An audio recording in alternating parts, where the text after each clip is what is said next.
Assalomu alaykum qadrli obunachilar. Hozirgi kunda buzoqlarda ichib ketish, yangi tug'ilgan buzoqlarda ichib ketish juda kuchayib ketgan. Diareya ko'rishlari mumkin. Buzoqchamizda ichi suvdek ketyapti. Buni sababi molimizda yelinda damlanish kuchayib ketgan. Hozirgi kunda havo isishi natijasida yelinda dam suti em qo'yish natijasida mana ko'rishlari mumkin. Buzoqda diareya, atreleniya ketyapti. Buni tezroq chorasini ko'rmasak, buzoqchamizda suvsizlanish, qoldiq bo'lishi kuzatiladi.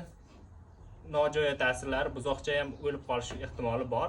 Bunga bizga Ringerning ichiga B-kompleks ukolidan askorbin kislota 10 gram glyukoza qo'shamiz va vena qon tomiri ostidan jo'natamiz. Bunga qo'shimcha yana og'zidan Florobalans probiotikdan foydalanamiz. Shunaqangi qiziqarli ma'lumotlar yetkazib berishga harakat qilamiz. Kanalga obuna bo'ling, like tugmasini ayamang.